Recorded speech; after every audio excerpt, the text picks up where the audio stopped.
بسم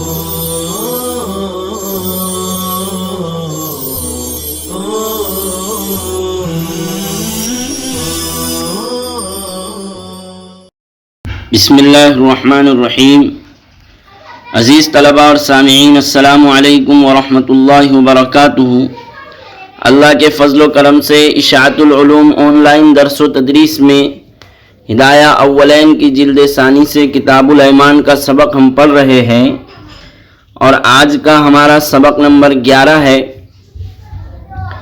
آج کے سبق میں بھی اولاً عبارت ہوگی، پھر ترجمہ ہوگا اور اخیر میں اس کی تشریح ہوگی انشاءاللہ تعالی۔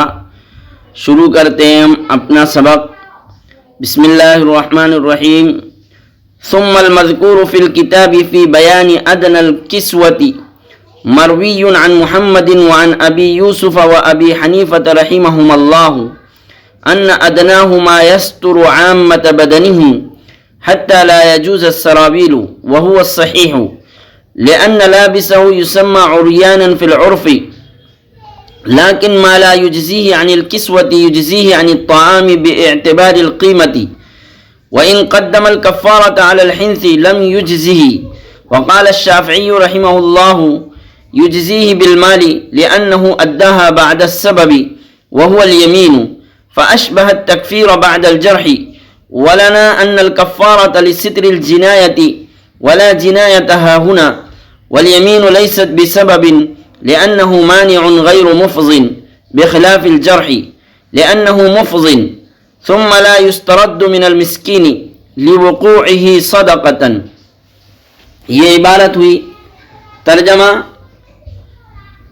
پھر جو کچھ کتاب یعنی قدوری میں کپڑے کی ادنا مقدار کے بیان میں مذکور ہے وہ امام محمد سے مروی ہے، اور امام ابو یوسف اور امام ابو حنیفہ رحمہم اللہ سے مروی ہے کہ کپڑے کی ادنا مقدار وہ ہے جو اکثر بدن کو چھپائے، یہاں تک کہ پائجامہ جائز نہیں ہوگا، اور یہی صحیح قول ہے۔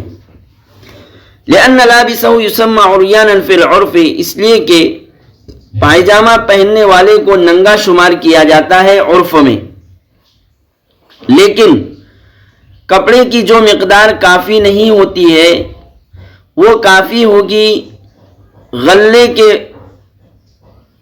بارے میں، غلے کے متعلق قیمت کے اعتبار سے۔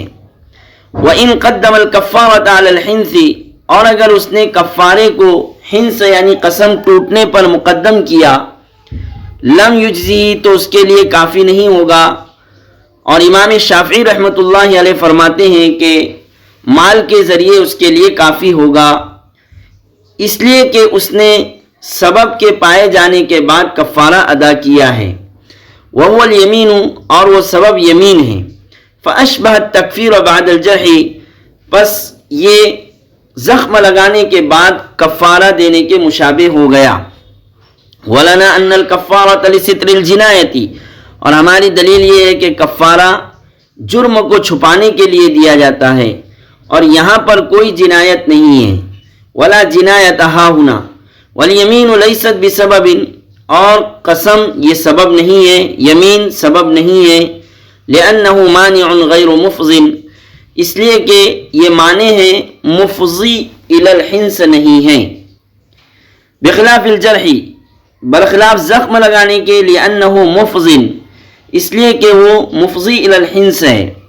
ثم لا يسترد من المسکین، پھر کفارہ مسکین سے واپس نہیں لیا جائے گا، لِوَقُوعِهِ صَدَقَةً، اس کے صدقہ بن جانے کی وجہ سے۔ ترجمہ ہوا۔ تشریح: ثم المذکور فی الکتابی سے مصنف رحمۃ اللہ علیہ بتلا رہے ہیں کہ قدوری میں جو وَأَدْنَاهُ مَا يَجُوزُ فِيهِ الصَّلَاةِ کی عبارت سے کفارہ قسم میں کپڑے کی ادنا مقدار بیان کی گئی ہے، کفارہ قسم میں کپڑا دینے کی جو ادنا مقدار بیان کی گئی ہے کہ ادنا مقدار وہ ہے جو نماز کے لیے جائز ہو، یہ مقدار حضرت امام محمد سے مروی ہے، حضرت امام محمد رحمۃ اللہ علیہ سے منقول ہے، جس کو صاحب ہدایہ نے فرمایا مروی عن محمد۔ اور اس روایت کے مطابق صرف سراویل یعنی پائجامہ دے دینے سے کفارہ قسم میں کپڑے کی ادائیگی معتبر ہو جائے گی، صحیح ہو جائے گی۔ لیکن حضرات شیخین امام ابو یوسف اور امام ابو حنیفہ رحمۃ اللہ علیہما کی روایت یہ ہے کہ کپڑے کی ادنا اور کم سے کم مقدار کفارے میں یہ ہے کہ ایسا کپڑا دیا جائے گا جس سے مسکین کے بدن کا اکثر حصہ چھپ جاوے، ایسا کپڑا دیا جائے گا جس سے مسکین کے بدن کا اکثر حصہ چھپ جاوے، امام ابو یوسف اور امام ابو حنیفہ کے نزدیک۔ جبکہ سراویل یعنی پائجامہ صرف ما تحت الازار اور نچلے حصے کو چھپاتا ہے، پائجامہ صرف ما تحت الازار اور نچلے حصے کو چھپاتا ہے، اس لیے حضرات شیخین کے نزدیک صرف پائجامہ کفارے کی ادائیگی میں دینا کافی نہیں ہوگا، کفارے کی ادائیگی میں دینا کافی نہیں ہوگا، اس لیے کہ عرف عام میں صرف پائجامہ پہننے والے کو ننگا کہتے ہیں، لأن لابسہ یسمى عریانا فی العرف سے مصنف نے بتلایا ہے کہ عرف عام میں صرف پائجامہ پہننے والے کو ننگا کہتے ہیں۔ لیکن اگر پائجامہ مثال کے طور پر 50 روپیے میں ملتا ہے، 50 روپیے میں پائجامہ دستیاب ہو جاتا ہے اور 50 روپیے میں نصف سا گندم گیہوں بھی مل جاتا ہے، 50 روپیے میں نصف سا گندم یعنی گیہوں بھی مل جاتا ہے، تو یہ 50 روپیے گندم کی قیمت دینے سے کافی ہو جائے گا اور کفارہ ادا ہو جائے گا۔ 50 روپیے کی قیمت یا گندم دینے سے کفارہ ادا ہو جائے گا، جس کو مصنف نے فرمایا لیکن ما لا یجزیہ عن الکسوۃ یجزیہ عن الطعام باعتبار القیمت۔ بہرحال یہ مسئلہ ہو گیا۔ اب آگے عبارت ہے وَإِن قَدَّمَ الْكَفَّارَةَ عَلَى الْحِنْسِ لَمْ يُجْزِهِ۔ اس عبارت کا خلاصہ یہ ہے کہ اگر کسی شخص نے حانث ہونے سے پہلے ہی کفارہ ادا کر دیا، قسم ٹوٹنے سے پہلے ہی کفارہ ادا کر دیا، تو ہمارے یہاں ہم احناف کے نزدیک یہ ادائیگی معتبر نہیں ہوگی اور اسے صدقہ شمار کیا جائے گا، کفارہ شمار نہیں کیا جائے گا۔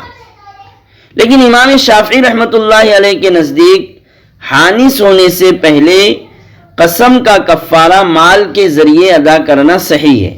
امام شافعی رحمۃ اللہ علیہ کے نزدیک قسم ٹوٹنے سے پہلے، حانث ہونے سے پہلے قسم کا کفارہ مال کے ذریعے ادا کرنا صحیح ہے، جس کو فرمایا وقال الشافعی رحمہ اللہ یجزیہ بالمال۔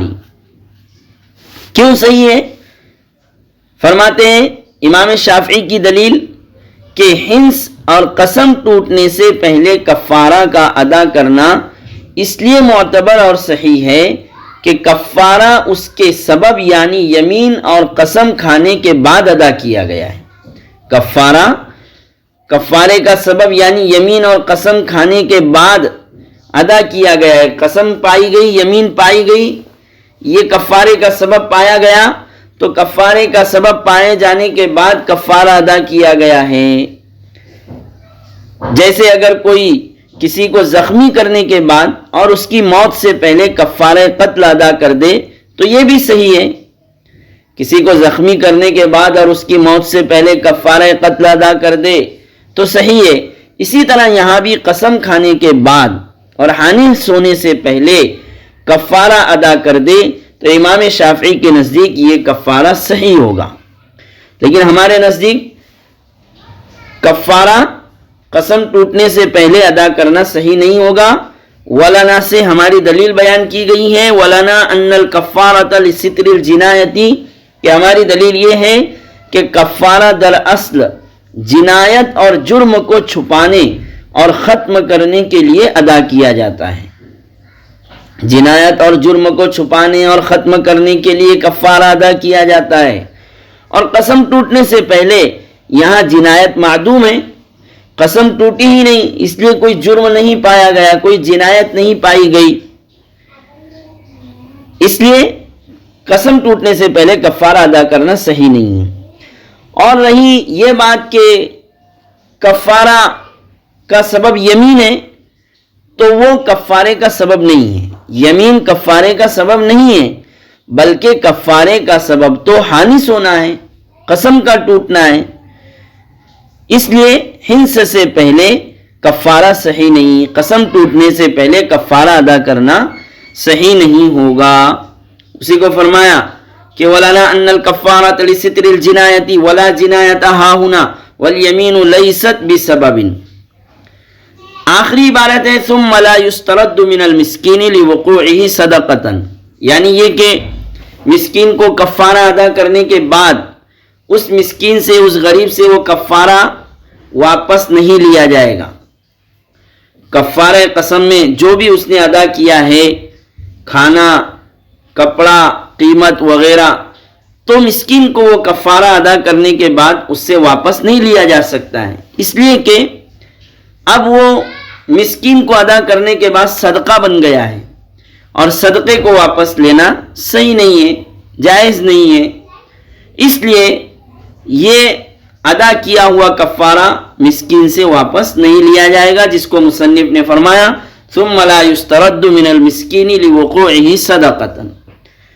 تو اس طرح سے آج کا ہمارا یہ سبق بھی مکمل ہوا.